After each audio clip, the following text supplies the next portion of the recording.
कोई उत्तराधिकारी चाहिए। माता पिता वो गुरु है जिन्होंने जीवन में केवल देना सीखा, केवल देना।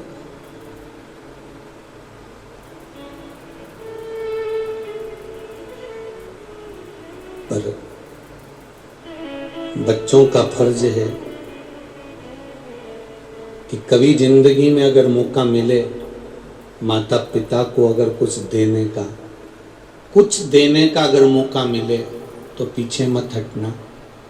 जब माता पिता को देना क्या है उसका भी एक अंदाजा लगा कर रखना।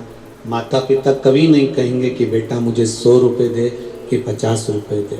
अभी भी आप लोग छिंदवाड़ा से आए हो, कोई सालनी से आया है, कोई नागपुर से आया है, कोई बैतूल से आया है, कोई आमला से आया हुआ है। सब अपनी अपनी जगह से ना जाने कहाँ कहाँ से आप लोग आए हुए हो।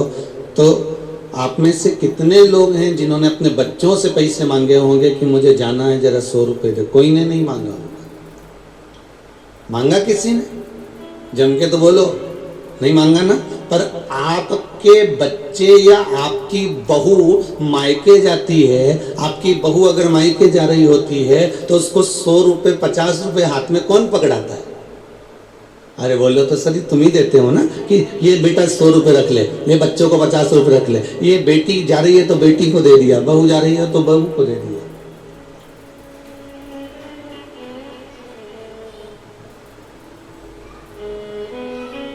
ये 100 रुपये ये 50 रुपये आप रख लीजिए। अब जैसा फर्ज आपका है कि आप बहू जा रही होती है या बेटा जा रहा होता है, बाहर कहीं जा रहे होते हैं तो 150 रुपये आप देते हो, तो इतनी बुद्धि इतना विवेक तो बच्चों में भी होना चाहिए कि हमारी मम्मी कथा सुनने जा रही है, इतनी दूर जाएगी, ले मम्मी ये आई, ले 100 रुपये ले और जा तू तो कथा सुनने के लिए नवे गांव जा। वो भी तो 100 रुपये दे सकता था, वो भी तो कुछ प्रदान कर सकता था, पर नहीं।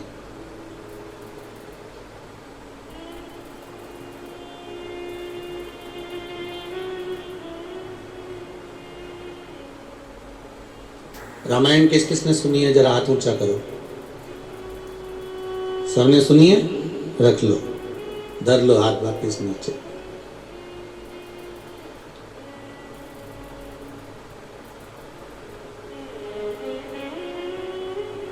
पूरी रामायण में एक जगह ऐसी है,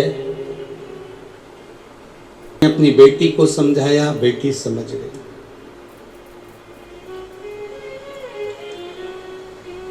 उर्मिला मांडवी शुद्धकीर्ति को माता कौशल्या जी ने समझाया, कौशल्या समझ गई। मांडवी उर्मिला शुद्धकीर्ति समझ गई। श्री हनुमान जी महाराज को स्वयं माता अंजना समझाती हैं, कैसरी बाबा समझाते हैं, श्री हनुमान जी महाराज समझ जाते हैं।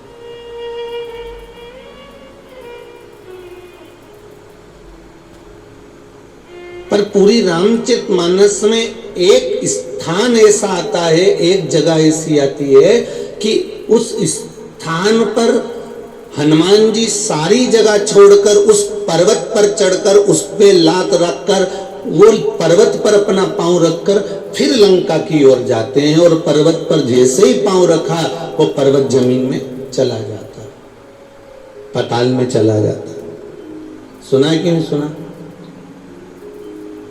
जिस पर्वत पर हनुमान जी ने अपना चरण रखा, जिस पर्वत पर हनुमान जी ने अपना पांव रखा, जिस शिला पर हनुमान जी ने अपना पांव रखा, वो पर्वत पांव रखते से ही पाताल में चला गया और हनुमान जी उड़कर सीधे पहुंच गए लंका की ओर। और बीच में हनुमान जी के लिए सुरसा भी आई, विश्राम के लिए व्यवस्था भी करी गई, सब कुछ करा गया।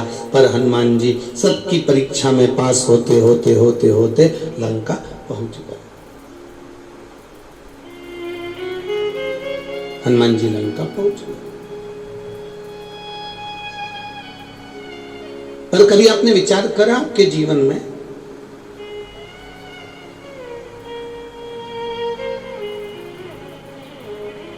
कभी अपनी दृष्टि से देखा आपने? ये त्रिनेत्र शिव महापुराण की कथा चल रही है, इसमें 3 नेत्रों का व्याख्यान वर्णन है। 3 नेत्रों से आप ध्यान रखिएगा। रामचरितमानस तो अपन ने पढ़ी, ध्यान भी करा, स्मरण